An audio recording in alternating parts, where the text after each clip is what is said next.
3, 2, 1. Here we go!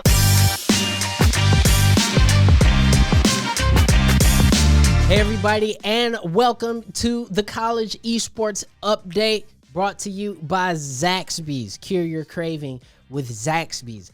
I am your host, Norris Howard, joined alongside one of the top minds of college esports, Coach Adam Antor of Aquinas College. Coach, what's going on?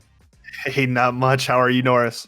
I'm doing very well, man. We had a weekend chock full of esports news, and also joining us today to talk a little bit of College COD, we got Andrew Stevenson in the building. Andrew, what's up? Doing good, Norris. How are you? I'm doing well. So first, let's start off with a little bit of College COD. So Collegiate Call of Duty is still underway, and we finally got that big split between the top and the bottom teams, and we're bringing in Andrew to give us a little bit of context. Andrew, we see Ottawa is still at the top, man. They can't miss. What's going on with those top teams in the top 25? So after taking a look, it seems like, again, for almost the 6th week in a row, we are experiencing deja vu with Ottawa Gold and Ottawa Black, with their top dog number 1 and number 2 spots and holding them down. I was looking into the matchups that they did have last week. Nothing surprising, a lot of blowouts and everything like that. What for week 7, I do see Ottawa Black does have 2 real marquee matchups that I want to look into. One against DePaul Esports, which is 7-2. Actually, sorry, they're 8-1. 7-2 is the CUW Esports. So they have 2 teams who have only lost a total of 3 matches coming up here in week 7. So I'm looking to see if they are going to be battle tested. Speaking of being battle tested, there was a good matchup in the top 25 that was kind of having some spotlight on it. It was against number 25 North Texas and number 14 UTD Orange. It was a really good matchup. They were going to think that, UTD was not going to hold down their number 14 spot, but they did come out on top. It was a quick stop in Texas for the North Texas number 25, because they are no longer in the week 6 power rankings since they did lose to UTD Orange. Well, and another thing is we got to send a word out to Catalyst from UTD Orange. And again, this is a team that, has been performing very well and very consistently. But Catalyst has been a big part of that team. And UTD Orange right now looks like a team that could have the best chance for the University of Texas at Dallas to go far into the postseason and potentially contend against some of these top teams. UT Dallas is a school that performs very well in multiple esports, but seems to have a little bit of bridesmaid effect. They kind of get, outclassed by a few of the other teams, but they're performing very well and moving up to that 14 spot, and I can see them cracking the top 10 if their form continues to hold. So Andrew, moving on, Ottawa Black went up against Uni Gold. Now, if Ottawa Black is still in that top spot, we kind of know how it went, but tell us a little bit more detail about this match. So I was looking into it, and I like to see when teams get beaten down pretty bad, I like to see them make a little comeback the next week. So they did getting swept by Ottawa Black last week. They did come out this week as a number 12 Uni Gold, as we were mentioning, come back and sweep Nebraska Esports. Their captain Stunner is leading the team in SND and Control, having an over 2.0 KDA, while nobody on Nebraska had a KDA higher than a 1.7 in any category. So as you said, it was not surprising that they did beat them, but it did look good in our eyes that they did get swept and come out and, show their dominance and sweep a team that necessarily didn't deserve to be up against them. Yeah, and very lastly, we got Liberty Red coming in at the number 24 spot. They came out on top against Concord Gray. That's another team that is finally performing very well, and so we look forward to seeing more coming from Liberty Red. So, Andrew, thank you so much for sharing us that update with College COD, and as usual, we expect to see more from you next week as we continue to see those top teams versus those bottom half teams, and start gearing up for the playoffs, because pretty soon we're going to start having regional playoffs here, and you're going to help us break down and lay the groundwork for all of that awesome coverage. So thank you, Andrew, for all your help on this one. Thank you so much, Norris. Turning our attention back to College League of Legends, which is the forte of our main man, Coach Antor here. It was the East and the West had the week off, so we're focusing more on the North and South divisions in College League of Legends today. So, Coach, let us know what kind of happened over the past week and who's dominating.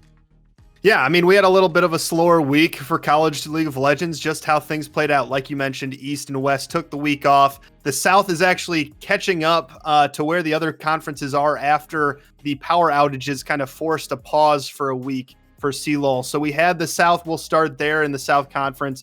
The last week of the regular season was underway. And what we saw was two teams rise to the very top of that conference, ending undefeated. We're looking at George Mason University, along with the University of Houston. We talked about the University of Houston last week. They earned a bye their last week, so no big test for them to walk into the playoffs undefeated. But then we look at George Mason, the other school that finished undefeated, and they had to go up against a decently strong University of Florida. But for George Mason, this was not a challenge at all. They even finished the first game in 18 minutes with 22 kills.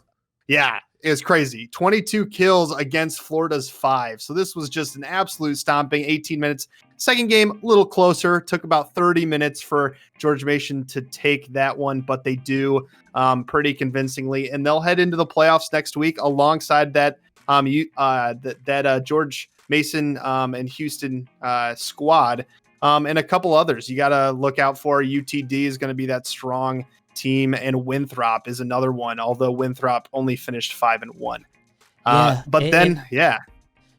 In the South, I'm really interested to see, just how George Mason continues to progress. And, speaking on the topic of Houston, I'm really excited to see what's coming more from Houston because they are actually very good at Valorant as well. And so seeing them step up like this when it comes to League of Legends is very interesting.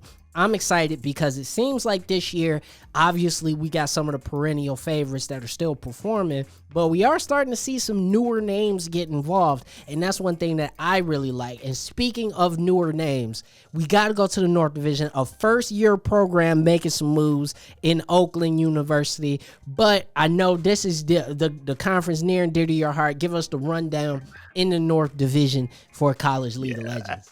Absolutely. You know that Oakland is a favorite of this show between you and me. We're always rooting for the squad right down the street, basically. That's right. But you know how these things work in collegiate esports is it's all about seeding and who you go up against. And they had to go up against one of the top teams in the North Conference first round of playoffs. They met Michigan State University. This is a team that was undefeated all the way to week 6, had to go against Maryville. They drop against Maryville and end up getting the 8 seed out of 10 in the playoffs, which for Michigan State is completely outrageous. This is a squad that should be top 4 in the North easy. So Oakland goes against a strong Michigan State roster and just can't quite pull it off. Loses 3 straight games. They were closer than I would have expected, but Oakland's gonna fall and end their run in CLoL. Michigan State now turns their head towards Maryville for round 2 of the playoffs. I know, this is crazy. It doesn't make any sense, man. I don't know what Riot's doing. This is one of those Rito please in chats, like, it hurts. It feels so bad. It hurts, man. It hurts. It really does. Yeah, but give us an update right quick on Bethany. This was a team that you definitely put on our radar out there and saying, hey, this is a squad that everybody should be looking out for. How did they perform in the first week? Hey, this is still a strong Bethany squad. What we did see is that they earned a bye in round 1 of playoffs. We only saw 2 matches in the first round, technically. The other match alongside the Oakland one was Illinois against Ohio State. Illinois ultimately won that match. Now we look to a just insane lineup of round 2 matches. There are 8 teams left in the North Conference. If you listed the top 10 CLoL teams in the country right now, 8 of them would be on this lineup of matches. It's absolutely insane. And how the playoff seeding is going to work is the winners of these next matches will earn a slot into the national championship final bracket. There is a potential that some of these teams might earn an at-large place. from the selection committee, but that's not guaranteed. So we're looking at these matches. Michigan State, Maryville is going to be a huge match. Bethany is obviously a team we're looking out for. The other one, Illinois Wesleyan against Illinois State. Again, this is just ridiculous that these teams have to fight each other for a spot in this national championship, but it's college esports. Anything can happen, and that's what you got to do. You got to show up on match day and make some upsets happen. Yeah, that's definitely true. And so thank you, Coach, for that update in CLoL. And next, we got some stuff coming up from Collegiate Overwatch. That has finally gotten underway for the spring semester. Round 6 of the Collegiate Championship for Overwatch got underway over the weekend, round 5 and 6, because for some reason they decided to make it more complicated than it has to be. But we turn our attention to a few big schools. First of all, Mizzou and Akron went up against each other in a very, very entertaining match in which Akron was able to pull it out. And even though Mizzou was able to take it to the full set, Akron looked like they were the stronger team really from start to finish, and they end up pulling out a big win. And also staying in the Midwest, we also have Ohio versus Ohio State. Miami of Ohio versus Ohio State. And Ohio State was able to win out on that one during round 5. Now, moving towards round 6, Ohio State was also able to top the Utah Utes, which is something that I would consider an upset, considering that the Utah Utes is one of the top teams in the country, and arguably,